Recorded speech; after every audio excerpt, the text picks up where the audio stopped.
बच्चों, स्वागत है आप सभी का आज की इस वीडियो में। आज की वीडियो में हम हाफ ईयरली एग्जाम यानी कि अर्धवार्षिक परीक्षा कक्षा 7 विषय इंग्लिश का क्वेश्चन पेपर शो करने वाले हैं। तो सभी बच्चे इस वीडियो को ध्यानपूर्वक पूरा देखेंगे, क्योंकि इंग्लिश से संबंधित क्वेश्चंस जो आते हैं वो सारे क्वेश्चंस आपकी इसी पैटर्न पर क्वेश्चंस आएंगे। ऐसे ही क्वेश्चंस आपको हाफ ईयरली एग्जाम यानी कि अर्धवार्षिक परीक्षा में देखने को मिलेंगे। तो आपको वीडियो बिना स्किप किए हुए पूरा देखना है। अगर आप वीडियो को थोड़ा भी स्किप कर देंगे तो वीडियो समझ में नहीं आएगी और आपको ये क्वेश्चन पेपर कैसे करना है ये समझ नहीं पाएंगे। तो चलिए हम वीडियो को स्टार्ट करते हैं। इस पेपर को करने के लिए सबसे पहले आपको टाइम दिया गया है। टाइम इस पेपर को करने का 2 घंटे 30 मिनट यानी कि 2.5 घंटे का समय है आपके पास इस पेपर को करने के लिए। और इसी 2.5 घंटे के अंतर इस 2.5 घंटे के अंदर ही आपको इस क्वेश्चन पेपर को सॉल्व करना है, हल करना है। यानी कि मैक्सिमम मार्क यानी कि पूर्णांक इसका जो है वो 100 का है। कितने का? 100। यानी कि अगर आप अच्छे से करेंगे तो 100 नंबर तक आपको मिल सकते हैं। तो चलिए वीडियो स्टार्ट करते हैं और देखते हैं पहला क्वेश्चन क्या है। पहला क्वेश्चन है, read the following passage and answer the following questions in English. यानी कि जो पैसेज दिया गया है इसको आपको सबसे पहले पढ़ लेना है। इसके बाद इसके नीचे दिए गए क्वेश्चंस के आपको आंसर लिखना है। तो चलिए इसको हम पढ़ लेते हैं। Kabir was a great poet and संत। कबीर एक महान कवि और एक संत थे। हु लिव्ड इन इंडिया, जो भारत में रहते थे या जो भारत में पैदा हुए थे। 100 एगो, 100 वर्ष पहले, जो 100 वर्ष पहले भारत में पैदा हुए थे। He told people to love each others, वे प्रत्येक व्यक्ति से प्यार करते थे। He went from place to place singing song in praise of God, वे गॉड की यानी कि भगवान की प्रार्थना कर के गीत प्रत्येक स्थानों पर गाया करते थे। तो इसका आंसर, पहला आंसर है हु वाज कबीर। कबीर कौन थे? तो अभी हमने पढ़ा Kabir was a great poet and संत। यही आपको अपनी उत्तर पुस्तिका में लिख देना है कि कबीर एक महान कवि और संत थे। Kabir was a great poet and संत, ये आपको लिखना है। पहले क्वेश्चन का आंसर हो जाता है।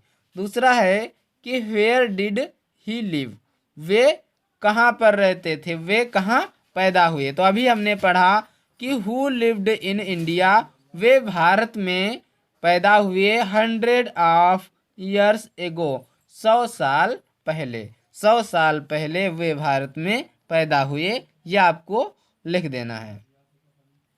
आपको इंग्लिश में ही लिखना है, हिंदी में नहीं लिखना है। इन सारे क्वेश्चंस के आंसर आपको इंग्लिश में ही करने हैं, जैसे कि पैसेज से छांट करके आपको करना है। तीसरा प्रश्न है, where did he go, where did he go singing song in praise of God, God की प्रार्थना के गीत उन्होंने कहाँ कहाँ यानी कि कहाँ गाए। तो यहाँ पे देखो लिखा है he went from place to place, वे स्थान स्थान पर गए यानी कि वे जगह जगह पर गए और भगवान के विनतियाँ, भगवान की स्तुतियों के गीत गाए। तो इसका आंसर आपको ये वाला मिल जाएगा। इसके बाद दूसरा प्रश्न है कि निम्नलिखित प्रश्नों के उत्तर अंग्रेजी में लिखो। ये जो क्वेश्चन दिए गए हैं इनके आपको उत्तर अंग्रेजी में लिखना है। पहला क्वेश्चन है कि what was Gandhi ji full name, Gandhi ji का पूरा नाम क्या था। आपको पता होगा कि गांधी जी का पूरा नाम क्या था, तो मोहनदास करमचंद गांधी था। यह आपको अपनी उत्तर पुस्तिका में लिख देना है। दूसरा है B, which is the national river of India, Bharat की जो राष्ट्रीय नदी है वो कौन सी है, आपको इसका आंसर लिखना है। तो आप सभी को पता होगा कि जो भारत की राष्ट्रीय नदी है वो है गंगा नदी। कौन सी नदी? गंगा नदी। तो आपको अपनी उत्तर पुस्तिका में सिर्फ गंगा नदी यानी कि गंगा रिवर लिख देना है। तीसरा प्रश्न है when and where was Chandrashekhar born. जो चंद्रशेखर आजाद थे उनका जन्म कब और कहाँ हुआ था, ये आपको लिखना है। इसके बाद तीसरा प्रश्न है right a definition of adjective with example. आपको एडजेक्टिव की यानी कि विशेषण की परिभाषा लिखनी है विथ एग्जाम्पल यानी कि उदाहरण सहित। आपको डेफिनेशन लिखनी है, परिभाषा लिखनी है विशेषण की, आपको याद होगी वो आपको लिख देना है। चौथा प्रश्न है write an application of your principal requesting him to grant you leave for 3 days because you are ill. यानी कि आपको एक एप्लीकेशन लिखना है, एक प्रार्थना पत्र लिखना है ऑफ योर प्रिंसिपल, अपने प्रधानाचार्य को, requesting him to grant you leave यानी कि जिसमें छुट्टी मांगी गई हो, रिक्वेस्ट की गई हो छुट्टी मांगने की, फॉर 3 days 3 दिन की छुट्टी मांगने की रिक्वेस्ट की गई हो, बिकॉज यू आर इल जब आप बीमार हों। तो आपको बीमारी पर 3 दिन की छुट्टी के लिए एप्लीकेशन लिख देना है अपने प्रिंसिपल, अपने प्रधानाचार्य को। तो आपको याद होगा, ये आप लिख देंगे अच्छे से। इसके बाद छठा प्रश्न है किसी एक विषय पर 8 वाक्यों का ऐसे इंग्लिश में लिखो। क्या करना है? A cow, the cow, my best friend, the postman. 3 दिए गए हैं, 3 में से सिर्फ आपको एक पर 8 लाइनें लिख देनी है। 8 लाइनें लिख देनी है, आपको पूरे नंबर मिल जाएंगे। क्वेश्चन नंबर 7 है 7 है कि find out true and false statement यानी कि सत्य और असत्य, ट्रू और फॉल्स स्टेटमेंट को लिखना है। अगर स्टेटमेंट सही है तो हम ट्रू लिखेंगे, स्टेटमेंट फॉल्स है, गलत है, तो हम क्या करेंगे? एफ लिखेंगे। सत्य है तो टी लिखेंगे, असत्य है यानी कि फॉल्स है तो एफ लिखेंगे। तो चलिए देखते हैं ऑप्शन नंबर ये है 7 का a my mother takes care of मी।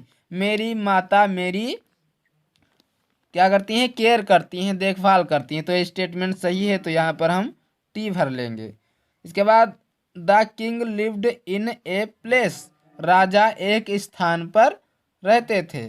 ये स्टेटमेंट गलत है, तो यहाँ पर हम एफ भरेंगे।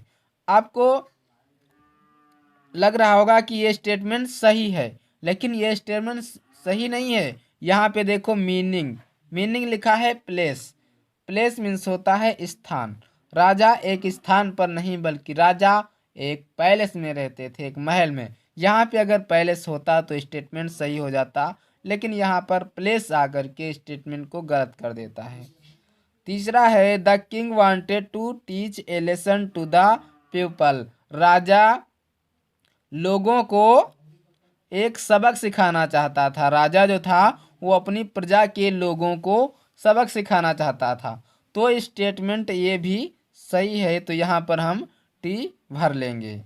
तो इस प्रकार से इसको करना है। इसके बाद डी है people felt ashamed and sorry.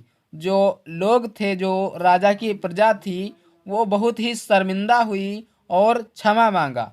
तो ये भी स्टेटमेंट सही है, क्योंकि जब राजा ने उन गड्ढे जो सिक्के थे गोल्ड के प्रजा के सामने रोड के बीचों बीच गड्ढे में छिपाए हुए थे, उनको निकाला और उनको सबक सिखाया, तो जो प्रजा थी वो बहुत ही असेम्ड हुई, शर्मिंदा हुई, और उन्होंने प्रजा ने क्या किया? सॉरी मांगा यानी कि माफ़ी मांगी, अफसोस महसूस किया। इसके बाद 8वां प्रश्न है निम्न वाक्यों का अंग्रेजी में अनुवाद करो। आपको क्या करना है? टेंस बनाना है, अनुवाद करना है इंग्लिश में। देखो कैसे। का है राम बाजार जाता है। क्या लिखा है? राम बाजार जाता है। तो पहले वाले का आप कर लेंगे राम गोज टू मार्केट। क्या करेंगे? Ram goes to market. Ram goes to market. आपको ध्यान देना है कि ये प्रेजेंट इंडेफिनिट टेंस का वाक्य है। इसके बाद ख है सीता खाना खाती है, तो इसमें भी क्या करेंगे? Sita Yeats food. Sita Yeats food. Sita Yeats food. Sita भोजन खाती है या खाना खाती है।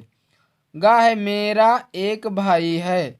मेरा एक भाई है, तो I have a brother. I have a brother, ये लिख लेंगे। घा है वह बहुत ईमानदार है, तो ही इज वेरी हॉनेस्ट।